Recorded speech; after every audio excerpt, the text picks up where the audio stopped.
welcome, Jason. It's great to have you on here. Great to finally, I guess, formally meet you here, I guess. Yes, So just to get started here, can you just let us know just maybe your name, where you're from, and a little bit about your background? sure. So my name is Jason Whaling. I'm originally from California, although I've moved every 2 years since I graduated college. And just a quick background, I actually graduated with a background in accounting, went to an accounting firm, and it only took me a few months to realize that I made a terrible mistake. Ugh. And I switched to trying to be a registered financial advisor. So I went through and took the exams required for that. Long story short, I completely failed trying to get new clients. And out of that, I realized that by the end of it, I had just as much marketing experience as I did with managing other people's portfolios. And marketing was a lot more fun than staring at stock charts all day. And so went and worked at a firm in Seattle. And the rest is pretty much history. Started my YouTube channel a couple months after that, just sharing everything that I had learned and failed, and eventually struck out with someone else who worked at the agency, and we started our own agency, and we're still kicking. Nice, perfect. And that kind of leads me to a question that actually I don't have this written down, but we've all heard about shiny object syndrome and how bad it is and stuff like that, which I do agree with.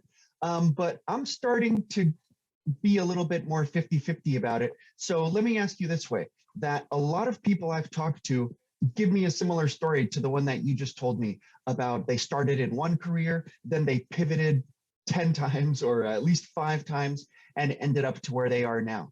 That, I'm not going to say that sounds like shiny object syndrome, but there is some benefit to it. So what are your thoughts on shiny object syndrome as a whole? Is it always bad? Because it seems to be a pretty common process that actually does lead people to where they're going. Yeah, I think that's a good question. And I think one of the things that I think shiny object syndrome, the issue is how long you give something in order to be successful. And so I think that's different for everyone. For me, as a not coming across defensive here, but for me, I struggled for about 3.5 years in trying to get my own financial practice off the ground. And for me, I came to realize that I was just trying to sell something that people ultimately didn't want.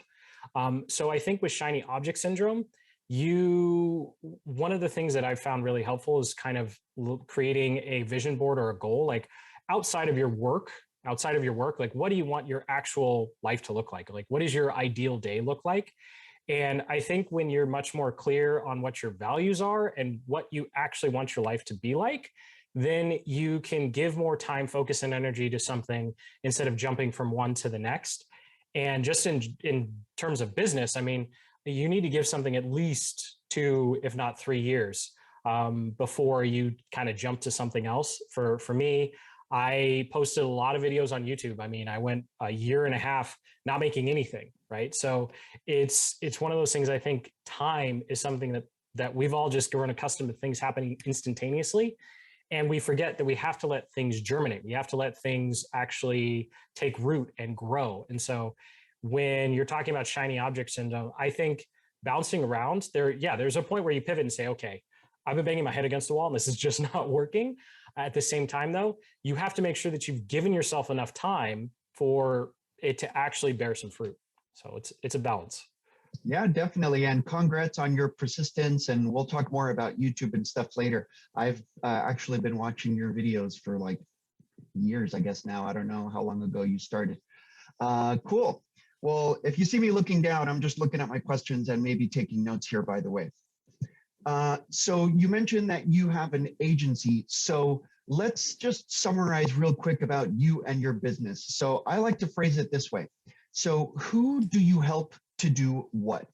We help overwhelmed small business owners generate leads online, and we stay very, very focused on particularly small business owners.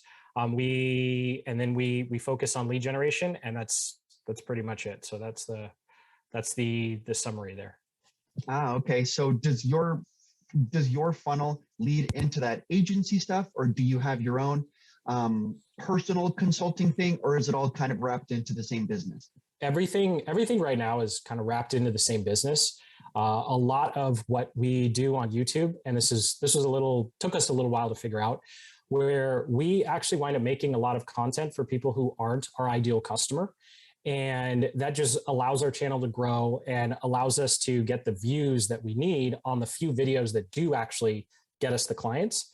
And so the way that works is most of the time, all of our leads are inbound. So we'll sell a small front end digital product, or we'll offer some sort of course, and they will either go through that funnel and eventually, book a call with us, or we'll just go through sifting through our contact form, which, embarrassingly as a marketer, that's been our primary source of our best clients have come from that contact form straight off of YouTube, as opposed to going through the automated sequences that we have. Hey, whatever works. No shame and no shame in anything as long as you're getting results. Hey, power to you. All right, very cool. So just jumping in here. So you kind of just touched on it. So it sounds like you guys are primarily your leads primarily are inbound.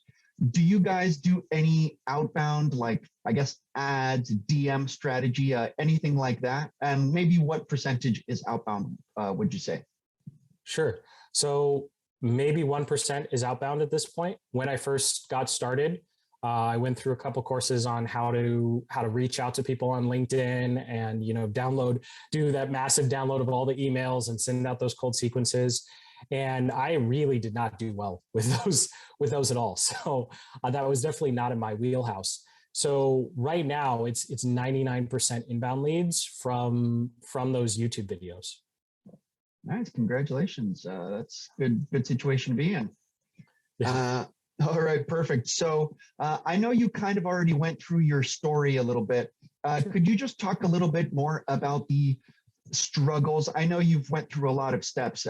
You could talk about the business, your YouTube channel, just some of the bigger struggles that you ran into on the way to where you are now.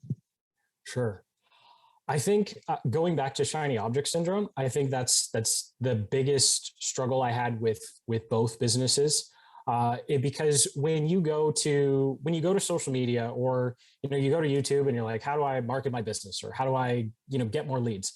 There are so many different ways to do it, and there's just not enough time to do it. And so I actually didn't start finding any momentum of success until I chose one thing, and I just stuck to that one thing, and I really just doubled down and focused on that. For me, eventually it was YouTube. But I think the outside of personal relationships, the ability to just choose one strategy and keep going at it, even though it doesn't seem to be working. And of course, clients hate it when we tell them that, especially when we're spending hundreds of thousands of dollars. But there's just going back to the shiny object syndrome. There's this germination period with anything that you do, and the biggest struggle is continuing to focus on that. And I've talking to other entrepreneurs and going to co-working spaces. I would say the second biggest thing is the people around you, where the sum of the 5 people you spend the most time with. And I've been very lucky to have a very supportive wife and very supportive family, and in-laws as well. And I know, talking from other entrepreneurs, they would come to the co-working spaces, or they would come to the meetups simply to be around other people who weren't dogging them about what they were doing. I remember this one client in particular. He, in his first year of running Facebook ads, he had spent about $90,000 on Facebook ads, but he'd only made $85,000 back. And so, as an entrepreneur, you go, wow, that was your first year. You just set up the Shopify site. You're just learning to run Facebook ads. You're 5K shy. You've done all these sales. You've got all this experience. Keep going. This is awesome. But he's going, to the bar on Friday night with his mates, and they're just like making fun of him because he's losing money and they don't get it. So I think that is the second biggest challenge that I've just been very blessed to not deal with, is just people not being supportive. And when you don't have that support, it's hard to overcome that first challenge of having that persistence to keep going on something when you don't see results. Yeah, no, I agree that your circle just plays a huge role.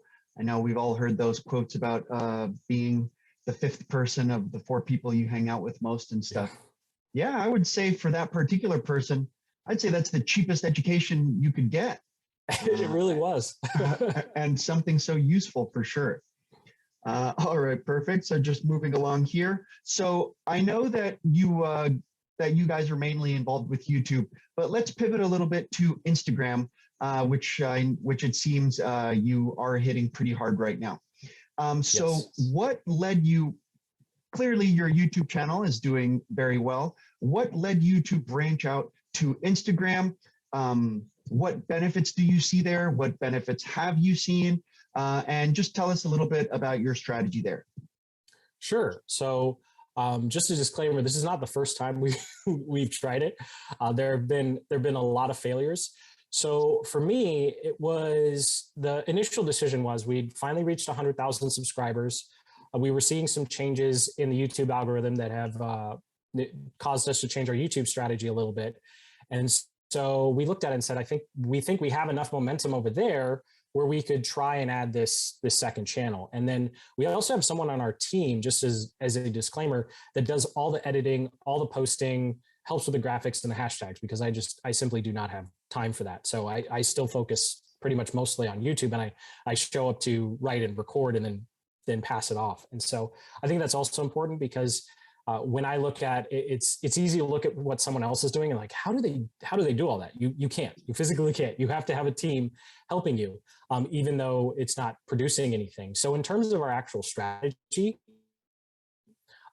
this spun off of us testing out TikTok, actually. So we are wrapping up a 30-day challenge. So I've been doing 3 videos a day on TikTok, and we take one of those videos and reformat them for Instagram. And then we've been experimenting with YouTube Shorts as well.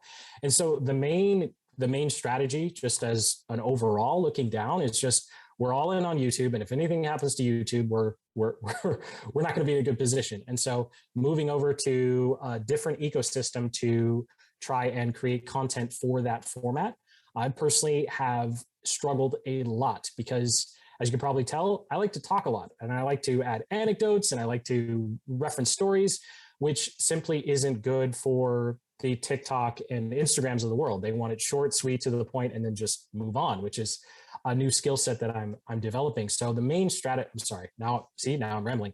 The main strategy. That's what we're here for. Yeah.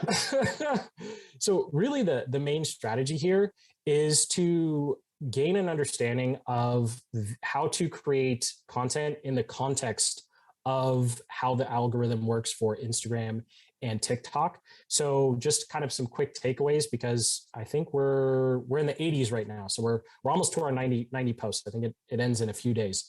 And the main thing I found is it's really important to have a giant hook at the beginning. And I know that's kind of like, well, yeah, we're marketers. Of course, we're supposed to have a hook. And number 2 is really, really create just one focus for the video. And I find, for me personally, I will write only 15 or 20 seconds of the video, because I find that when as soon as I kind of get through that main point, then you can kind of be a little more natural with it. Personally, I'm not really happy with the results I'm seeing on Instagram right now. It's been very, very hard to grow organically. And something that we found is there is a limit to, I'm not sure about TikTok, but for Instagram, we found there is a limit to how much you want to be posting.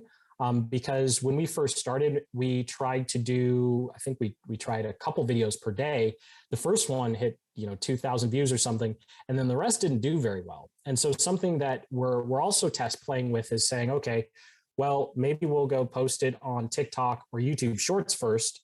We'll see how the video does over there, and then whichever ones do best, we'll go ahead and move them over to Instagram and give them a try there.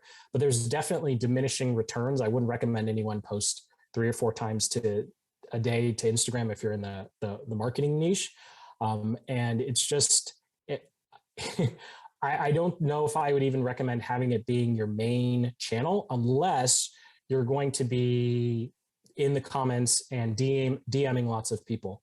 A couple of years ago, I did try the Gary V it was a 1 penny a day strategy or something for like 7 days. And it actually worked really well, because I was talking to a lot of people. I was DMing a lot of people. I didn't wind up getting any clients out of it, but I got quite a few followers and engagements and great conversations. But for me personally, since I'm a giant introvert, that just isn't something I could keep up. So that's not as concrete as I'd want it to be, but those are kind of my takeaways so far from what we've been trying this round. Yeah, for sure. And I don't consider any of those things negative. You know, you're experimenting with new things. You're seeing what works, what doesn't. That's literally the price of learning. Is trying new things, and most things shouldn't work. That shows that you're trying new stuff. All right, cool. So speaking of which, let's go back to YouTube here for a second. Sure. So what is your I know the channel is pretty established already, but what is your content strategy, keyword strategy? How do you come up with new ideas, new video topics? Do you have any specific places you go to for ideas? And just what's your general content strategy on YouTube? Yeah, good question. So my content strategy since year 2 of my channel has pretty much been the same. And that's been the YouTube search box. I get a lot of eye rolls and comments like, what, are you kidding? You don't use, this plugin or that plugin. I won't throw any under the bus. But irrespective, so I'll just say this one thing. There is no software out there right now that tells you what the search volume is on YouTube. So there's plugins out there that will, give you a rating of what they think, but at the end of the day, you don't know. And so our strategy is still heavily focused on SEO. And so what that means is I will go to the YouTube search box and I'll type in something like content marketing, right? And then you get all those suggestions. And so then I go through each one of those suggestions. And my first goal is to see which ones are unique, because sometimes, like, let's say you search content marketing strategy, content marketing plan, and then you look at the results and you go, well, it's the same videos. So it's the same keyword. I'll just choose plan or strategy this time. And then next year I'll choose a different combination. Other times you'll see plan has one set and strategy has another set. So now I'm going to make 2 videos. And I found, especially in the first couple of years, that was very helpful from a growth perspective, because I didn't have to, like, content marketing plan strategy, the content itself isn't all that different, but for whatever reason, YouTube saw it as 2 different searches. And so we would make 2 separate videos, 2 separate recordings. And sometimes it would just be changing the first 3 minutes of the video, and then everything else was the same. So that also helped with getting more content out and ranking more.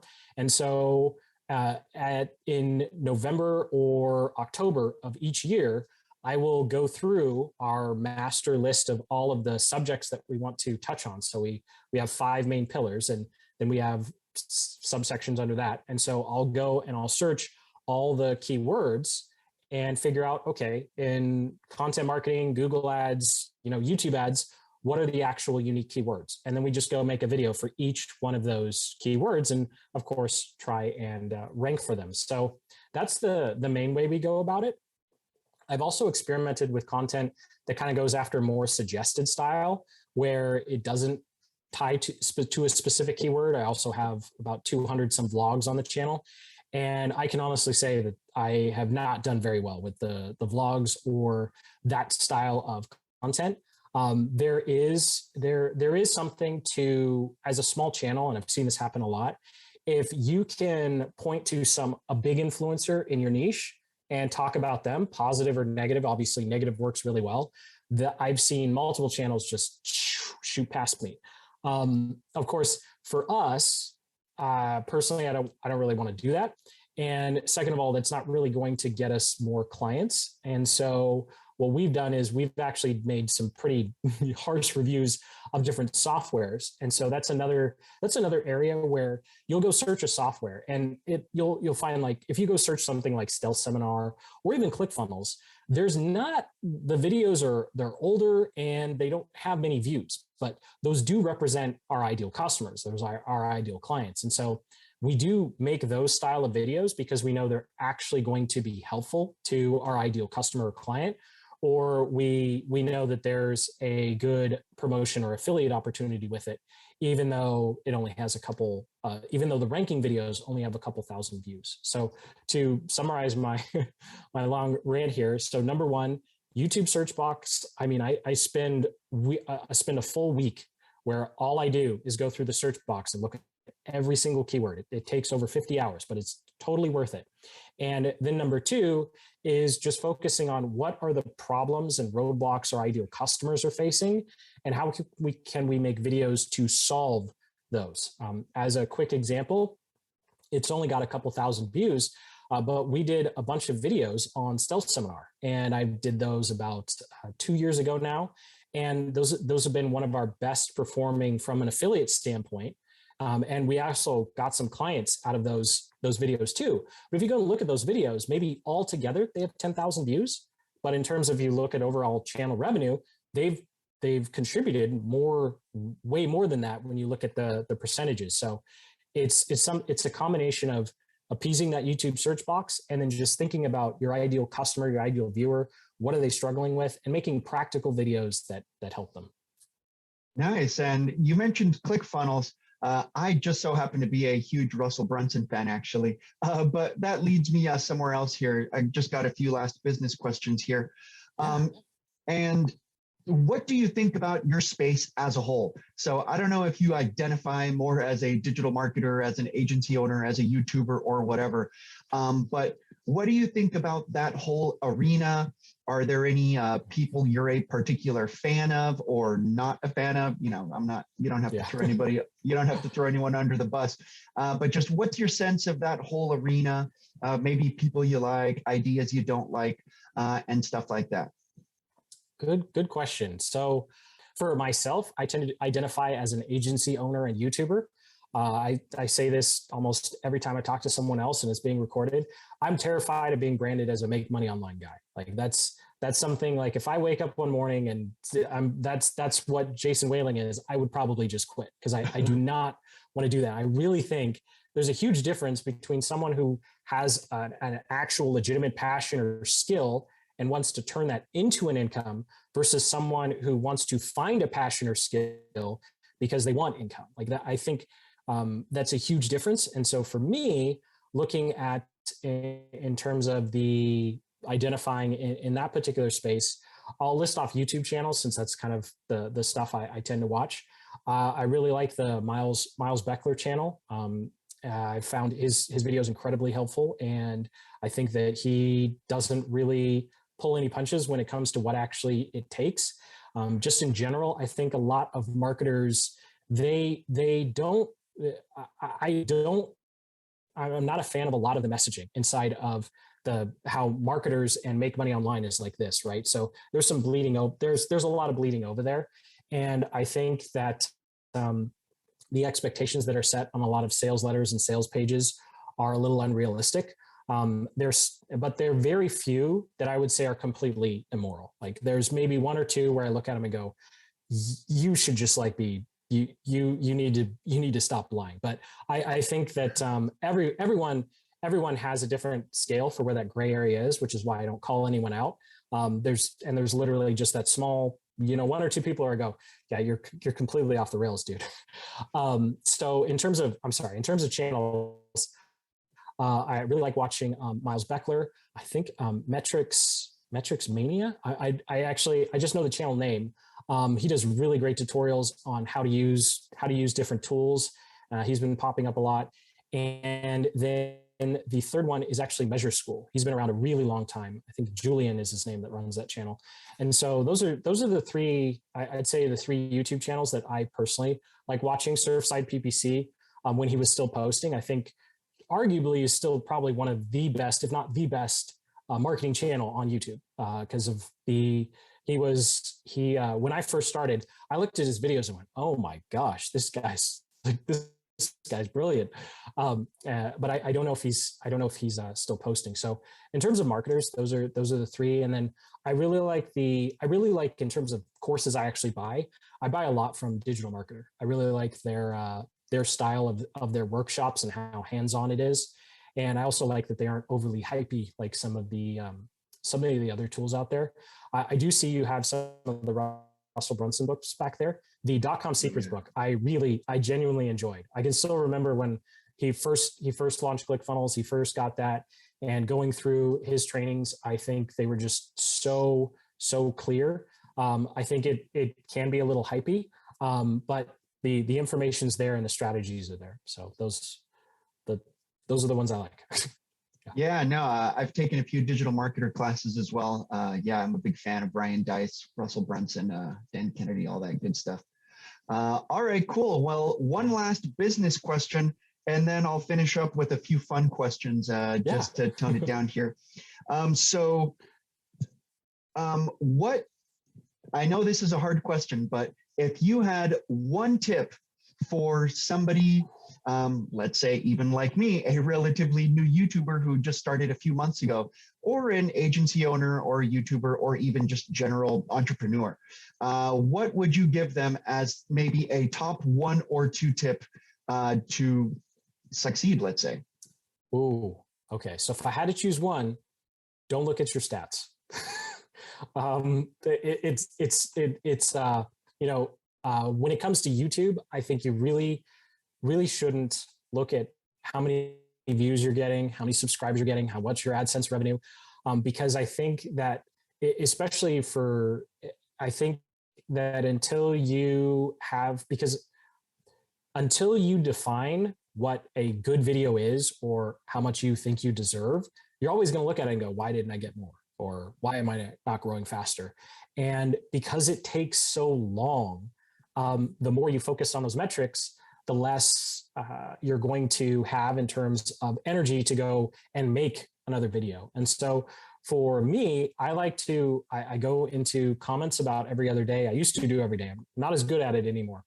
But so I do focus on the comments, and then I just focus on how many videos have I posted. And so whatever that yardstick is, or whatever that goal is for the month or the quarter, then focusing on that metric as opposed to how many views, how many subscribers, because spoiler alert, you're always going to want more. The goalpost is always going to move. And so irrespective of how many subscribers or how many views you're getting, there's always going to be a metric in there where you go, well, why isn't it like this channel? Or why isn't it like that channel? And so it's so easy to just get discouraged comparing yourself. And I can say, honestly, like even at over 100,000 now, I still post videos, and it takes me a long time to get momentum with SEO, but I'll still go back and I'll look 6-9 months later, look at the video and go, why did that not work? I put so much into that. And then I look at the top videos, and there's one that I just made because I had to reach my quota. And so it's one of those things where don't look at the metrics. Don't look at the metrics. Focus on the amount of the things you can control, which is how many comments are you replying to and how many videos are you posting. Nice, perfect. Great information, especially for us YouTube rookies like me, for sure. Cool. So actually, I do have one last business related question as well. Is that what would you do if YouTube disappeared tomorrow? The government said, you know what, Google, we don't like you. We're shutting down YouTube tomorrow. What would be your plan of action? So yeah, that would be that would not be fun. So I think in terms, just because of the way I create content, I would have to go blogging. For me, that's where I would go. I personally, one of the reasons that I struggle with things like TikTok, Instagram, and Facebook is even in high school and college, I never personally used them. So for the idea that I would have to have that much or go to those platforms or create that style of content wouldn't be exactly something that I enjoy. So I would still go, assuming Google, I should say Alphabet, right? So assuming Alphabet's still around and it's just their YouTube arm that got chopped off, I would go for a written SEO strategy. Yeah, definitely stick with the SEO and the findability for sure. What are some popular beliefs that everybody says that you disagree with? So about inbound versus outbound, paid or not, having a value ladder versus only having one signature offer. In marketing, there's a million directions you can go here. Just anything that you hear a lot of people talk about that you say, I don't think that's true. Yeah. So when it comes to things that are out there that I don't necessarily agree with, I find that niching, I know apparently some people don't really like niching down. I am a huge fan of that. In fact, on our channel, if we make a tag manager video, we will make a specific lead magnet for that video. And then we get crazy good, opt-in and conversion rates. And so I think when it comes to your lead magnets, you need to have lots of them and they need to be really specific to the content or the ad. I think being general in that front end lead generation is you're just going to waste your ad spend and you're going to waste your time with content. We actually, in the beginning, we tried a strategy where we would just have this one mega offer and then we'd send all the traffic to it and it got really good conversion rates. But then, from an email marketing perspective, we don't know if they opted in for a sales funnel or how to be more productive, or they wanted a content lead magnet idea. And so being really specific on the front end, I think the general lead magnet thing, just one lead magnet, and put it out there, I don't agree with. And then when it comes to actual business, I think there's a lot of confusion around what high ticket actually is. And I think if you want to build for example, as an agency owner, and I know you have a great offer too, when you're looking at it from a service perspective, I think that makes a whole lot of sense. If you're willing to roll up your sleeves and actually do work for people, well, yes, you should definitely go that route because, giving something away for less than, I don't know, $1,500 where you're physically doing work per client, I think is a recipe for disaster. However, when it comes to digital products, I think there's this belief where you can go high ticket with your digital products when you're first getting started.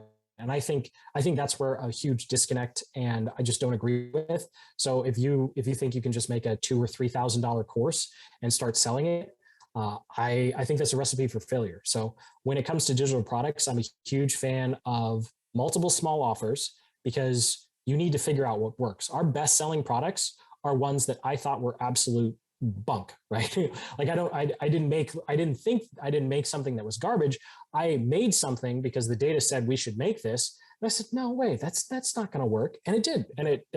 And lots of those products that I thought were going to work really well didn't. And so don't invest all your time and energy into making this high ticket course when you don't have any proof down the value ladder per se. You don't have a bunch of opt-ins. You don't have some lower ticket sales. I know digital marketer likes calling them tripwire offers. I like calling them enrolling offers where it's either $5 or $10. And then if you want to go high ticket, it should be some sort of coaching or services based thing. And I found that you definitely do also need to be willing to jump on the phone with those. Don't try and sell a $5,000 package from a webinar. I don't know of anyone who's doing that successfully. And most of those webinars, they still have a sales call that happens after that actually closes the deal. All right, cool, perfect. Well, that wraps us up for the business section here. So we can finish up just with a little bit of fun Awesome. here, just about, you, I guess. All right, so do you have any favorite books, movies, or even travel destinations that people maybe don't know enough about? Ooh, okay, yeah. So books, well, actually, probably people know. My favorite business book of all time is The One Thing by Jay Pappson and Gary Keller. I've read that multiple times. In terms of movies, got that one right here. Nice. There we go. Perfect. Yes. Yeah. In terms of travel destinations, I really like staying at hotels. So I had the opportunity to travel around the Philippines, well, as much as we could travel, right? So I really like just being in a hotel room or sitting at a coffee shop that's right on the beach and writing up whatever I'm working on. And in terms of movies, that was a tough one because I haven't seen. I think the last movie I genuinely enjoyed watching was Dune. It's been a dry spell for me, I guess, this year. And I've actually never said this ever. I do watch a lot of anime. So I realize that that's not really all that popular with most people. But I do enjoy that because I'm not a huge TV show person because I'm a marketer. I just can't stand it when I'm watching something that I know that they're going to create some sort of open loop or hook in my head where I'm going to wonder what happens next. So I stick to something that I can go through in a couple days or a weekend. And in terms of movies, I'm a huge fan of action. So stuff like the Expendables or the Transformers movies, as terrible as they got, I will still rewatch. Oh no, that's what they say about Marvel movies. They're like drugs. Like they're not good for you. They're not quality, but they're entertaining, for sure. Yeah. Ironically, oh, sorry. I was going to say, ironically, I've only voluntarily rewatched a Marvel movie once. For some reason, I've been a DC Comics fan when I was a kid. But yeah, I've seen all of them. But whenever it's time to like watch a movie over again, it's never even in my top 10 for whatever reason. But yeah, I think Martin Scorsese said something like that too when he was asked about him. Yeah, for sure. I always compare it to like McDonald's, that like nobody admits to watching them, but they sell billions and billions. But anyway. Yeah. Box office doesn't lie. Yeah. So let's go back to your history real quick. You mentioned you're from California. I'm born and raised here too, actually. What took you, or where exactly are you from in Cali? And what took you over to the Philippines? Oh, yeah. So I grew up in Pasadena, South Pasadena area. And then I went to school in Washington where I met my wife, who is a Filipino.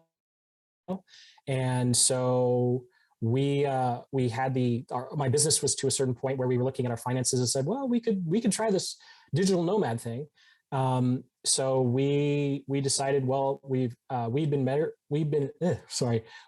about 5 or 6 years, and I still hadn't met her relatives in the Philippines. So we thought, well, why not make the Philippines our first trip? And obviously things shut down. So we wound up staying there, but that was the main reason that we decided to at least start there. And luckily we did, because then we would have been stuck in a country with no family.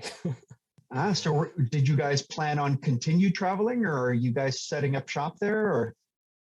Yeah, so we were planning on continuing traveling. We kept waiting. We did a couple of local trips to things like Boracay and Bohol, which are popular islands in the Philippines. But the kind of lockdowns and restrictions started to come back, and so I'm actually in Panama with some other family right now because everyone's stuck at home. So you might as well go see relatives you haven't seen in 2 years. But when things open up, my wife definitely wants to travel. I think the digital nomad side of me is kind of waning. The whole, finding the right Airbnb, dealing with pictures and places that don't necessarily match up, and Wi-Fi problems, or just all the things that comes with moving every couple of months.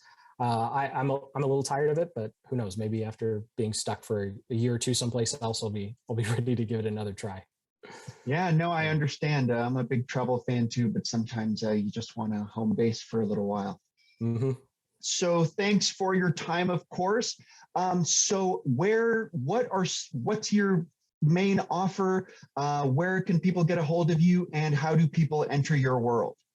Yeah, so the best place is just my YouTube channel. So that's YouTube, / Jason Whaling 8, because I messed up setting up my channel the first time and I can't use Jason Whaling anymore. And in terms of offers, just go ahead and I actually have a really massive sales funnel tutorial coming out in about a week. And so just go ahead, check out Jason Whaling, subscribe. And it's going to be it's looking like it's going to be about 90 minutes. We have some free sales funnel templates using Systemi.io as opposed to ClickFunnels, but same strategy there. And I think people are really, really going to enjoy that. We've been working on that for weeks now. Nice. Very cool. I'll check it out. Yeah, like I said, I have watched a bunch of your videos already in the past for sure. All right, cool. Well, thanks a lot, Jason. It's been a great time. It's been great getting all of your good, experienced, quality answers here. Any last comments here? I guess any things that people should know. I guess I know I kind of already asked you. Yeah, no, I think just a good summary of our conversation, going back to the shiny object syndrome, and just make sure that whatever you're working on, you give it time to germinate, you give it enough months, enough years, because that's how you have to measure your persistence. It's not in days or hours. And don't focus on the results metrics. Focus on those metrics that you can control. How many hours did you spend working? How many videos did you post? How many sales calls did you book? How many sales calls did you actually make? Don't focus on those results, because the results are always going to be disappointing. Just hold yourself accountable and let that germination period go the full length, and you'll find you're wildly successful, even though it doesn't look like it when you're first starting.